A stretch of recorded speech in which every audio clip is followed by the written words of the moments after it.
just as I started to wonder what the hell are we going to talk about, here, PFTPM, 5 Eastern on Peacock, J.J. Watt posts the picture of himself in an Arizona Cardinals T-shirt. J.J. Watt, 17 days into his 33-day head start on free agency, he has a new team. I can't tell if that's real or if that's photoshopped. Either way, Cardinals. I did a double take when I saw it. I thought he was messing with us in some way. He wasn't.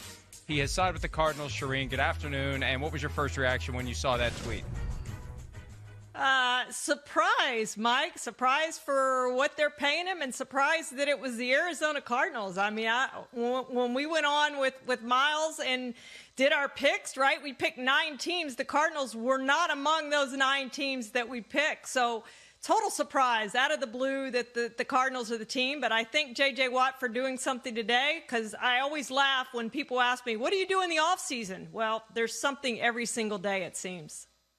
Oh, it is funny that people think we just shut it down the day after the Super Bowl and do nothing until training camps open and or the regular season begins, because a lot of people don't pay attention to football until the games are on TV. But, yeah, there's always something. Even on a day when we think there's going to be nothing, there inevitably will be something, and it is J.J. Watt, member of the Cardinals. Multiple reports are that it's a 2-year, $31 million deal. That's $15.5 million per year, $23 million guaranteed. Now, we've learned over time that when the reports say guaranteed and not fully guaranteed, it's not fully guaranteed. It's guaranteed for injury. How much is fully guaranteed at signing? That's the key. But for a guy like J.J. Watt, it helps to have that injury guarantee, because you can almost guarantee he's going to be injured, and he'd have protection against any compensation next year that otherwise would be non-guaranteed. But just like any of these other deals, Charean, I want to see what the details are. Signing bonus, full guarantee at signing, cash flow this year, cash flow next year. I mean, in theory, it could be backloaded, and I know there are rules on how much you can dump into the second year, but for cap purposes, since it's going to be low this year, they could have pushed as much as possible into next year, and maybe a lot of it isn't guaranteed next year. So we'll wait and see. But with only a 2-year deal, it's hard to hide a whole lot of fluff in the contract. 2 years, $31 million. If he plays for them for 2 years, he's going to get the 31. The question is it 1 year that he's with the Cardinals, or is it 2? Yeah, absolutely, Mike. And the devil is always in the details, and agents always tend to inflate these numbers, as we know. Every agent does it. It's great when it first comes out, because people forget. All they see is the 2 years, $31 million. They forget the rest when you go back and you write, well, it really means this, this, and this. People don't remember that. They just remember the 2 years, $31 million. And when you go back and write other stories, it's 2 years, $31 million, no matter what the real final numbers say, Mike. And so, you know, it will be interesting to see what this entails for the Cardinals, how long he plays the Cardinals, but they have become the Houston West, I guess, Texans West, whatever you want to call it, because we're seeing an influx of players from Texas headed that way. Kyler Murray, of course, didn't play for the Texans, but he is from Texas, and now they have DeAndre Hopkins and J.J. Watt, 2 of the best players in Texans history, frankly, Mike. The thing that fascinates me is the possibility, however slim it may be, but something that dawned on me after I considered DeAndre Hopkins with the Cardinals, J.J. Watt with the Cardinals, Deshaun Watson wants out of the Texans.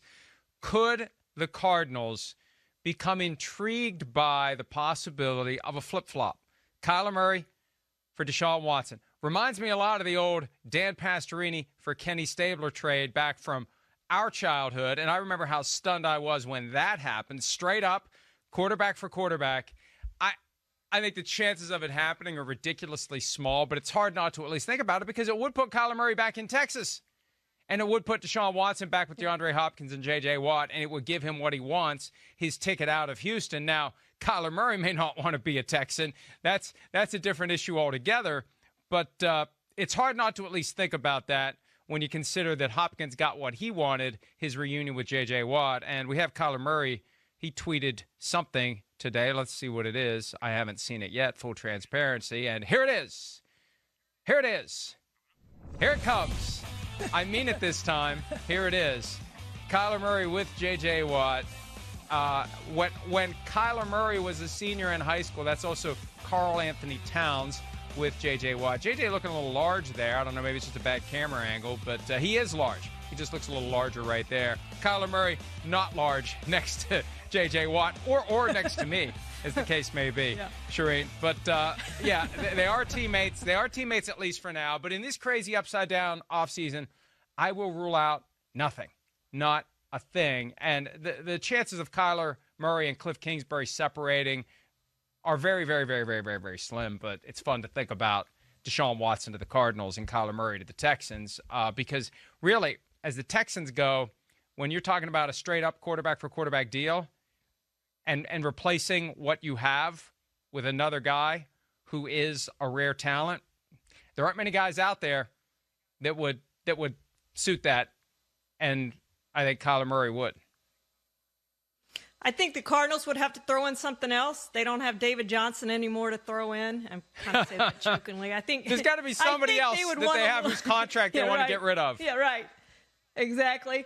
But whoever it is, Mike, it would save face for the Texans, right? Texans fans are going to be mad if they trade Deshaun Watson. There's no question about that. They're going to be furious, and they're going to be furious with Jack Easterby.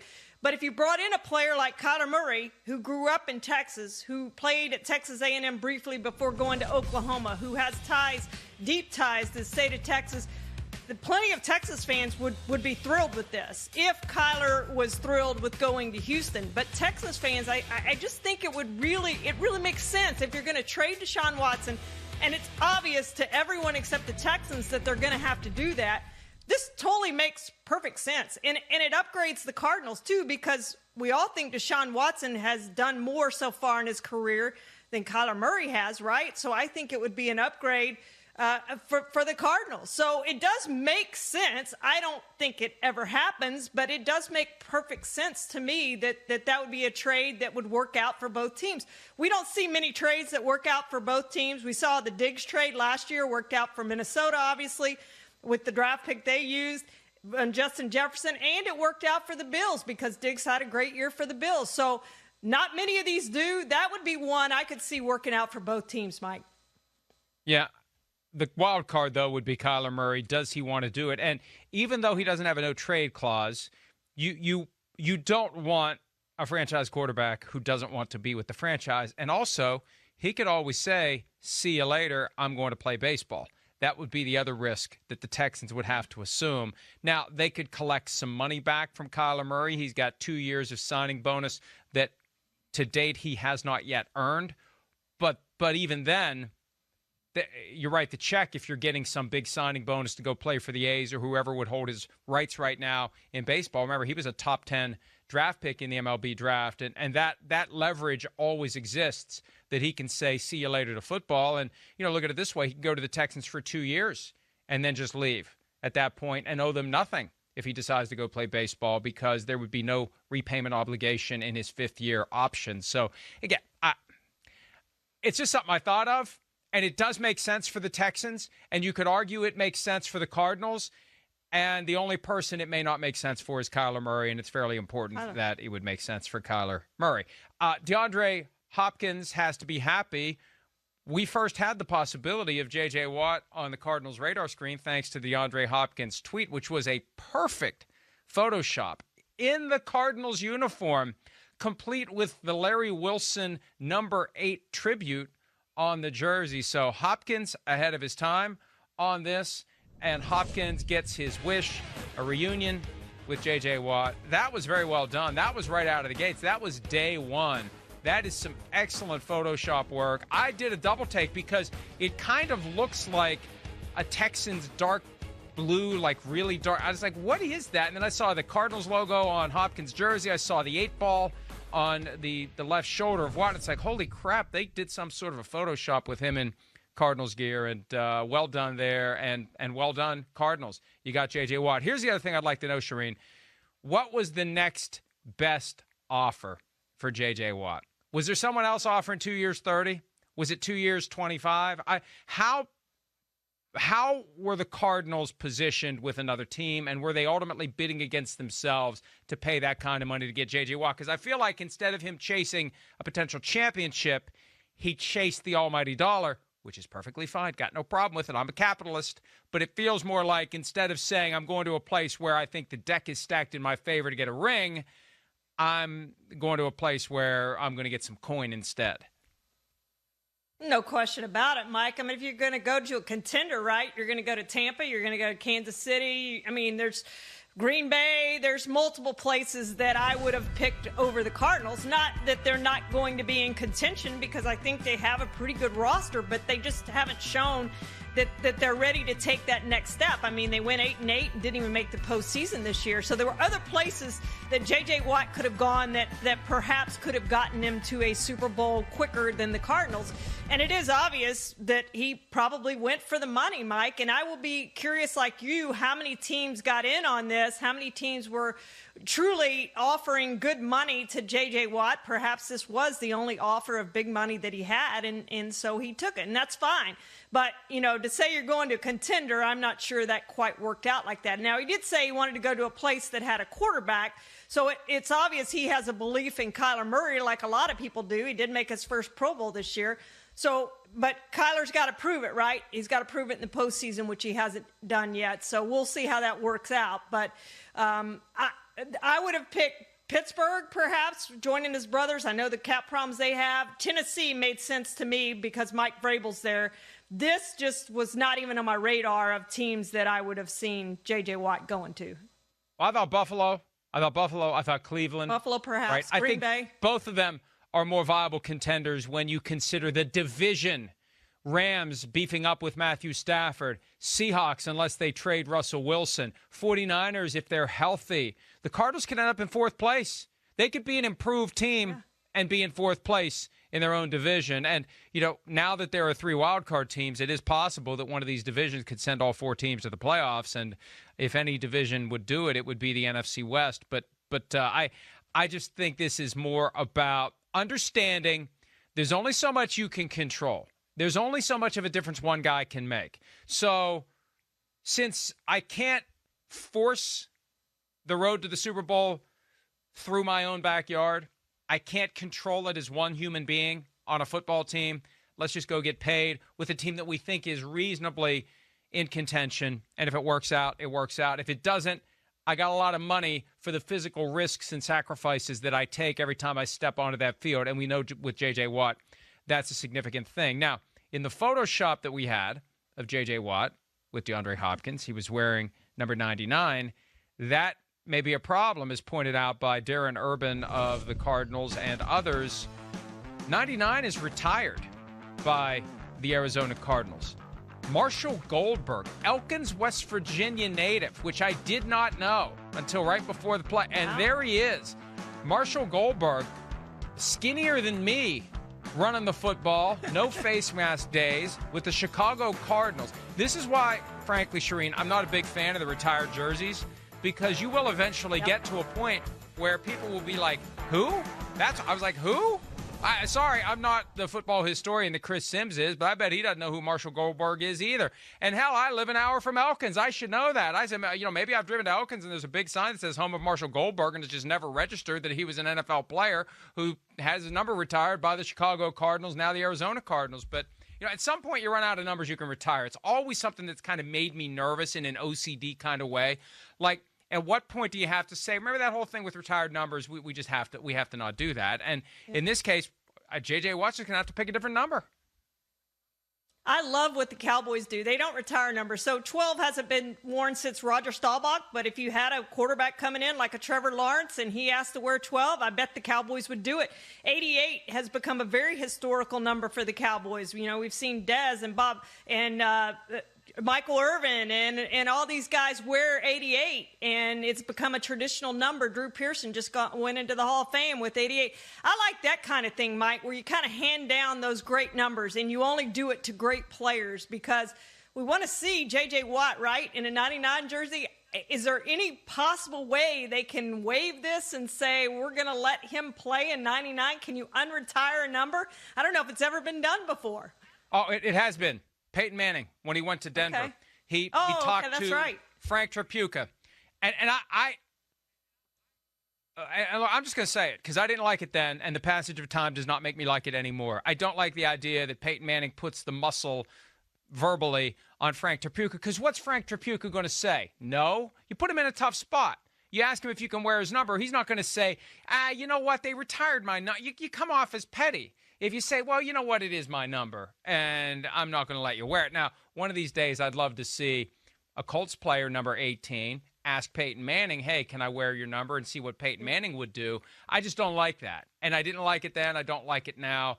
And I don't like the idea, and I hope it doesn't happen, that the Cardinals ask the family of Marshall Goldberg, hey, do you mind if this guy wears your number 99? Because you're in a position where you come off as perceived as a jerk if you say no. And Tom Brady was ready to change numbers, right? If Chris Godwin didn't give him the number, he was ready to change numbers. I mean, if Tom Brady can do it, anybody can do it, right? And he ended up not having to do it, obviously, because Chris Godwin gave up the number. But, hey, you know, it's been done where guys have played one number with one team and a different number with a different team, and he's going to sell a lot of jerseys. Whatever that number is, Mike, the Cardinals are going to see a lot of those jerseys in the stands next year, 99 or not 99, no matter what it is. J.J. Watt jerseys will be in the stands in Arizona next year. And I understand the psychology of it, but it is a dehumanizing digit that is placed onto your jersey that just helps the officials distinguish one gladiator from the other. And I guess taking control and saying this is my number is a way to inject your own humanity into this dehumanizing effort of placing numbers on people. I get that. But at a certain point, you got to say it doesn't matter. I'm still the same player. Whatever number I wear is the number I wear. And I just think that, hey, he had to go into this eyes wide open. And for all we know, part of the negotiation was the Cardinals are going to take it on themselves to get Marshall Goldberg's family to let J.J. Watt wear number 99. I hope that I'm not a fan of retiring numbers, but I hope that the retirement of Marshall Goldberg's number is respected, Charean. Yeah, absolutely, Mike. And, you know, pick another number, JJ, and you'll be known for 99 in Houston and a different number in Arizona. I do have a question here, Mike, because Hassan Reddick probably leaves now, right, in free agency, and he wanted to stay there, and he had 12 and a half sacks. Of course, 5 of them came in one game. Do you think J.J. Watt is a significant upgrade on Hassan Reddick? I have wrestled with this all day. Now, he's going to be a better leader. I get that. Veteran leadership, everything he brings to the team. But is he, at this point in his career, a better pass rusher than Hassan Reddick? Well, I think he's more consistent, and he is a better leader. He's what they need, I think, to coalesce their defense. Who's the guy, when you think of the Cardinals defense, who's the guy that's the heart and soul? Do they have a guy who's the heart and soul of the defense? They really don't. Now they suddenly have a heart and soul. I mean, Chandler Jones, yeah, he's the best player, but is he the heart and soul? Is he the guy that pulls it all together? I feel like they haven't had a guy that pulls it all together since Tyrann Mathieu. And even with him, he was kind of a step behind Patrick Peterson. I think this makes it more and more clear that Patrick Peterson's going to be gone. I just think they want a sheriff for their defense, a guy who brings it all together, a guy who's going to help fill the stadium a year after the pandemic, and he will sell a lot of jerseys, create some excitement, and if it makes the Cardinals better, it makes the Cardinals better. And it makes me wonder what other moves they're going to make. You know, Sims and I talked earlier today about how much of a salesman Kyler Murray can be to attract free agents who get cut, who don't get the offers that they think they deserve, and they start looking for a team. Having Watt with the Cardinals makes the Cardinals more viable to attract some of these free agents who are going to be available. Yeah, there's no question about that, Mike. And the Cardinals do need to upgrade at some positions, and he can do that, and I think he will do that. You know, the top two since Chandler Jones came into the league in 2012, he has the most sacks in the NFL, and J.J. Watt is second. But I wonder from J.J. Watt's standpoint how much having a guy like Jadeveon Clowney when he was there really helped him. And he hasn't had him the last couple years, and you've seen those sack numbers come down.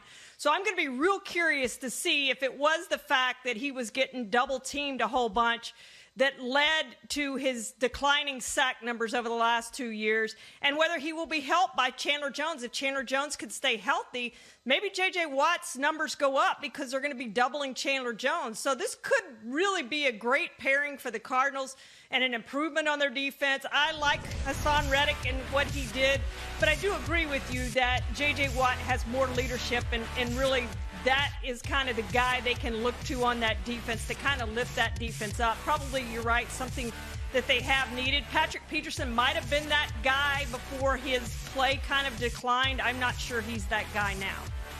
The thing that makes me nervous more than anything else is the injury history because of the position he plays, the wear and tear. And I admire a player who understands all the work, all the effort, all the training. It's all put at risk every time he steps onto that field.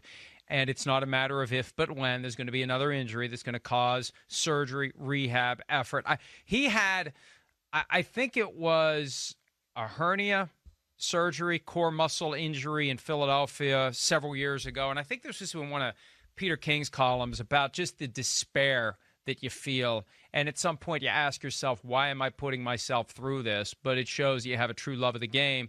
And here he is, Hall of Famer, and now he gets a chance to pursue a championship with a team that is better than the team that he was with, although that's a fairly low bar given where the Texans are right now. Speaking of the Texans, they play the Cardinals this year in Arizona. The Packers come to Arizona. The Cardinals go to the Titans, so he'll have that Mike Vrabel reunion. He goes back to Texas. How about them Cowboys hosting the Cardinals this year? And based on Peter King's explanation of how they're going to do the 17th game, he'll get to go to Cleveland, a place that was courting him aggressively. He'll be in Cleveland after all, but for one night and one night only when the Cardinals come to town for that 17th game. Not that it'll be the last game of the season, but it's the extra game this year. It will pit the Cardinals against the Browns. So if Peter's report from today, I have no reason to doubt it, but if that 17th game ends up pitting third-place team from the NFC West against third-place team from the AFC North. So there'll be some intriguing games that have a little more spice. You know, the free agency and the draft will give some of these games that we know are already going to be on the schedule more intrigue. And so here are 4 or 5 more games that have more intrigue with Watt picking the Cardinals, Charean. Yeah, I can't wait to see him play the Texans. I only wish that game was in Houston, Mike. I think that would be fun to see DeAndre Hopkins and J.J. Watt go back to Houston, but we'll have to settle for Houston coming to them, and it will be a different look for them playing against the Texans. Really strange. Now, J.J. Watt's decision to sign with the Cardinals knocked Russell Wilson off the top of the stack. But there was an intriguing development as it relates to Russell Wilson, one of his 4 preferred destinations, one of the quarterbacks playing for one of those 4 teams, and one of that quarterback's immediate family members. Hi, I'm Mike Tirico, and thanks for watching. Make sure to hit subscribe for the latest news and highlights from NBC Sports.